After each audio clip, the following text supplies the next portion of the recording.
Oh, Jorge, look. Oh my goodness, I'm missing nails.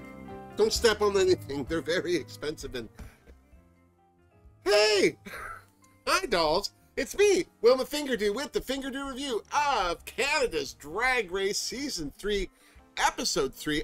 And before I get started, I want to thank this week's Tipperdoo, the lovely Catherine McGreechin. You're a star, Catherine. Seriously. We also have a Redbubble model mug to adore, quite literally. This is Jenna's Friend of Jorge mug. Where's Jenna, you ask? Well, taking the picture, obviously. Seriously, come on. Now, as you all know, anything you buy from my Redbubble store with the Friend of Jorge image on it, the proceeds that I receive will go to Rainbow Railroad directly from me to them. Seriously, we've raised, I think, almost $400 so far. It's very exciting. If you'd like to help support this channel with a tip or two, or grab yourself some Wilma merch, or find out more about Rainbow Railroad, all of those links are in the description box down below. I also have to thank Jenna for sending me this, look at this, so exciting, face cleaning brush. And she also sent me some Neutrogena face cleaner. I don't know what she's trying to say, but I don't think I've ever looked more glowing and radiant. So thank you for that, Jenna. And finally, I'd like to thank Edmund from Edmonton. I'm assuming you're from Edmonton, Edmund. You sent me this fabulous teasing brush, which I needed, and look at what I've done. Oh, normally I just piss wigs off. This time I gave it a good old-fashioned tease. So thank you to you both. Now, on to the important things. Jorge, drink me. Oh, thank you, Jorge. This umbrella looks like it's seen better days. What is this? Cuba Libre? Love it. Yummo. Nice mix up from the Pink Puckers is all I'm going to say. Well, we picked things up where the Queens left it last week, saying bye to Miss Mosu. Miss Fierce-alicious pointed out that that was the second Toronto Queen to go home, which immediately put pressure on herself, Bombay, and Miss Hudson, if you're nasty. The non-Toronto Queens were okay with it. No, seriously, there was laughter. And, of course, Kimmy Couture was congratulated on her win. I have to say, she was so appreciative and humble. I mean, in that moment, in front of the queens. In the confessional, ooh, she was the goddess of comedy who taught everybody a lesson. But in front of those queens, it was lovely.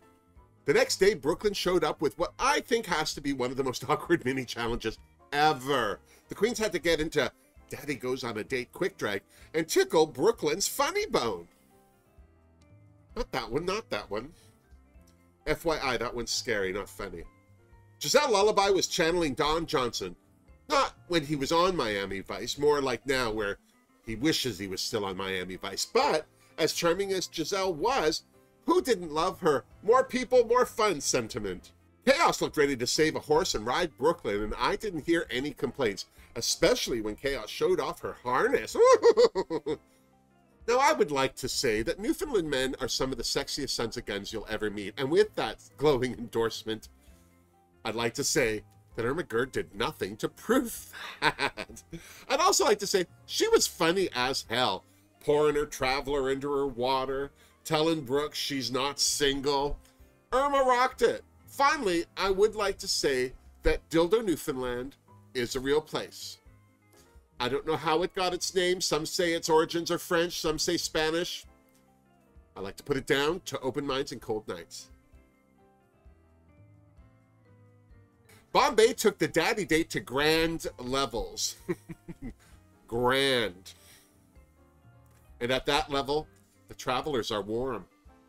Kimmy took a unique tack. She was a Twinkie daddy trying to get a free dinner.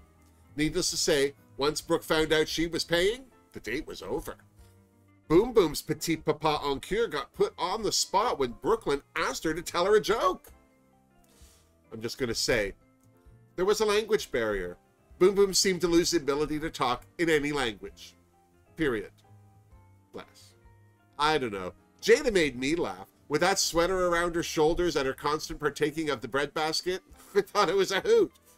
Her choking on those stale buns certainly made Brooklyn laugh. I'm still not sure what was going on with Miss Delusionalicious, but it certainly seemed to all hinge on someone having an active imagination, especially if they were going to try to pass off a piece of bread as a ring. Brooklyn did not. Shelazon still had the best eyebrows of the bunch, but that didn't seem to help where the ha-has were concerned. In fact, It got downright uncomfortable when their banter turned to beavers. I know I'm still a bit upset. Vivian Vanderpuss was showing off her Australian accent as she gave Brooklyn the eye. Mind you, it was this eye. Speaking of eyes, Viv's comparison of Brooke's eyes to water coolers was hilarious. But I am going to go ahead and say the funniest thing about this day was Brooklyn Heights snorting and laughing all at the same time. I'd pick on her more, but as we all know, I've been known to do that occasionally. I said occasionally! Needless to say, Vivian won the mini challenge. Good for her. And then it was time for the maxi challenge. The queens would be lip-syncing RuPaul duets in pairs. And then, without warning, Brooke told the queens to pair up. As you can imagine, pandemonium ensued and feelings got hurt. Bombay got Troublelicious, Shalazan got Chaos, Kimmy got Boom Boom, Giselle got Vivian, and Jada Shada and Irma Gerd ended up together. Jada's were the feelings that were hurt. And because she won the mini, Vivian got to assign the songs to the pairs, which was not an easy feat. But then again, when is it ever?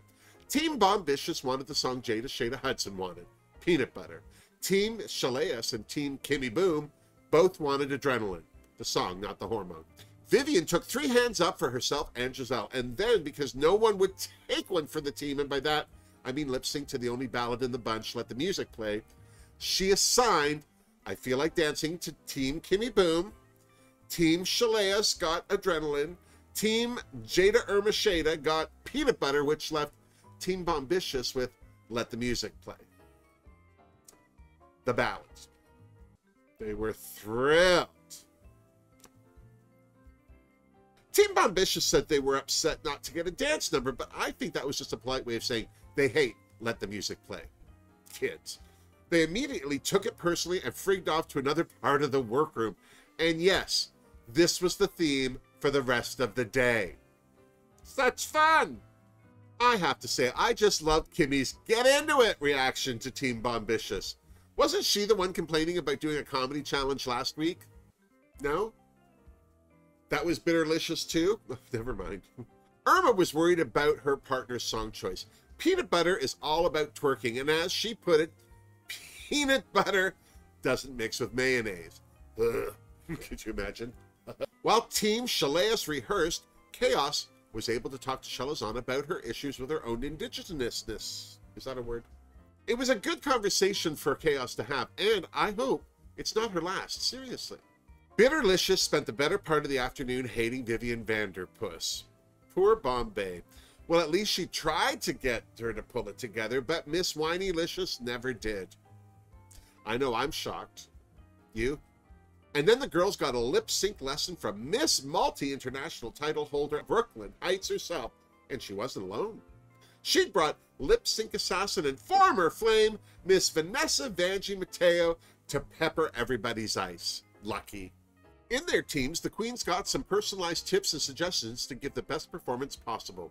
Everyone needed tweaking here and there, but the teams that impressed were Team Kitty Boom, who danced it out so well that Brooke's only critique was that Boom Boom was behind Kimmy a titchy touch. The other standout team was Jada Irma Shada. Of all the teams, they seemed to have the most choreography done, and God bless that little jar of mayonnaise, Irma Gerd. She twerked so much that she was actually twerking by the end of the song. It's a peanut butter miracle whip. Give me a tissue. To be honest, Team Jada Irma Shada's biggest critique was they wanted to see more Jada. There's a fat joke there. I know there is. I won't say it. I won't. Team Lullapus did a great job too, but having Brooke compare them to Drunk and Drag is never a good thing. Brooke also thought they could use a few more disco moves. Personally, I think you can say that about most things. While the queens were getting ready for the runway, Miss Gravelicious took a moment to apologize to Vivian for being a little dramatic. And by that, she meant bitchy. Regardless of what she meant, Giselle Lullaby took that moment to tear Regretalicious a new one and to chastise her for treating a sister like that. Here's to Giselle, seriously. Not to say that Vivian didn't stand her own ground. Her "I wasn't thinking about you and I encourage you to do the same" comment shut Shamefulicious down like a Republican on CNN. Here's to them both. Seriously. Thankfully, it was time for the main stage. Brooke was giving us all kinds of Linda Evangelista metallic belt dress realness. Tracy was giving us some off-the-shoulder feathery drama. Hollywood Jade was serving it in some chartreuse satin, and Ms. Vanjie had returned to judge the judgeable. First up, the duets. Team Shaleas went first. I need to say this, Shalazon makeup is always stunning. I need to also say this, her wardrobe most often isn't, bless her cotton socks. This was one of those times. I see where she was going with this, but she wasn't picking up any hitchhikers, if you know what I mean. Maybe I would have liked Shalazon's outfit more if I didn't dislike Chaos's so much. No offense to either queen, but there was no cohesion in their looks. The same could be said for their lip sync. Neither were bad, they just weren't good together. Seriously. You know who was good together? Team Kimmy Boom. I couldn't tell you if either queen lip synced at all. Their dancing was so much fun. They both did a great job and threw it right down till the music stopped. Here's to Team Kimmy Boom, seriously. And then it was time for the ballad.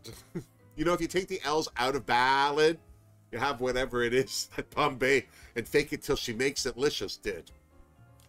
But I will say this, either my standards lowered or they got better, but by the end of their song, I wasn't mad at it. Team Jada Irma Shada got out the peanut butter next, and let's just say, there were no allergic reactions to report. Both queens did a great job, seriously. Team Lullapus were my fave of the bunch, mostly because it was such a great song. Don't tell Grudgelicious I said that. And then it was time for the runway. Category is sleeves. Jada looks stunning in a gold bomber jacket made out of watches. Those sleeves were on time for a Fingerdoo. Because they're all watch fans. All right. Ermagerd looked like a Tim Burton design for his movie Coraline, which is a long way to go to say Fingerdoo. Miss Revelianalicious gave us an awkward reveal before showing off her bally sleeves, which I totally gave a Fingerdoo to because Awkward Reveal was the name of my fringe play when I was working under the name Bally Sleeves. Bombay was the clear winner of this runway with this nod to 90s hair, if you ask me. If you don't know what I'm talking about, nothing will prepare you. Go ahead. Go look it up. And that's why I gave her a Fingerdoo. Now, if I could just get her to do something about that makeup, bless. Even if it hadn't been a nod to her culture, Shalazon's ribbon dress was stunning. Fingerdoo for Shalazon, seriously. Chaos came out in a two-piece Princess of the Mid-Continent mint deliciousness, and thankfully then removed most of it to reveal a sheer gown with gossamer sleeves, which I totally gave a Fingerdoo to. But if she hadn't taken off that first thing. Vivian Vanderpuss's runway was so odd and weird and original and funny that I gave her a Fingerdoo before I really knew what I was looking at, which was never. Giselle Lullaby seemed to be thinking along the same lines as Miss Vanderpuss. No wonder they're getting along so well. Giselle's extra long arms were stunning because they gave us all that extra sleeve to look at. By the way, is anyone else secretly falling in crush with Giselle Lullaby? Because I'm good if it's only me.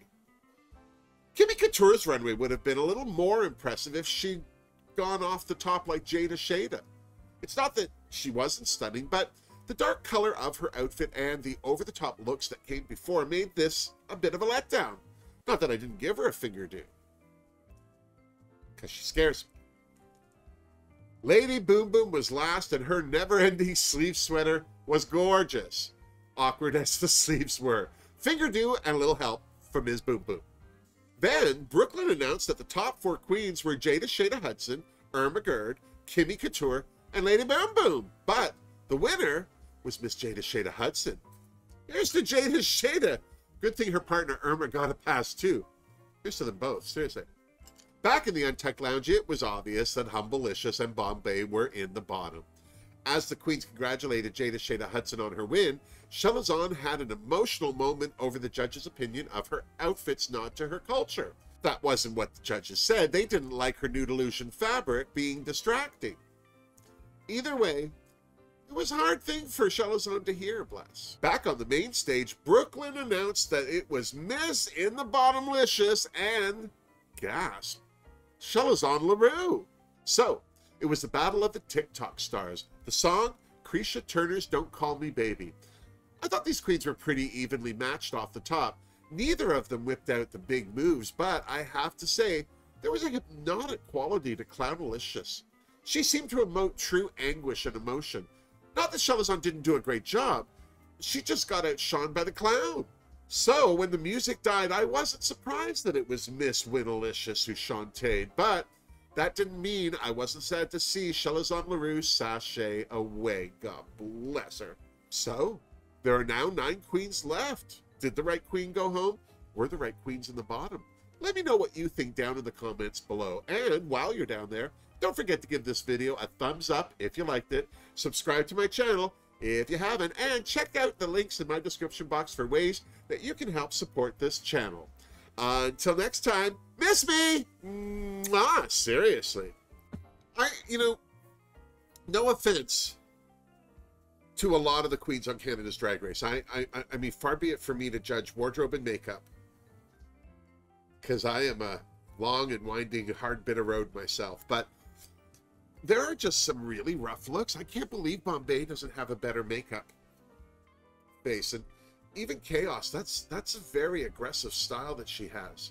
I thought Shelazon, her makeup was gorgeous, but her wardrobe, just very middle of the road. No offense.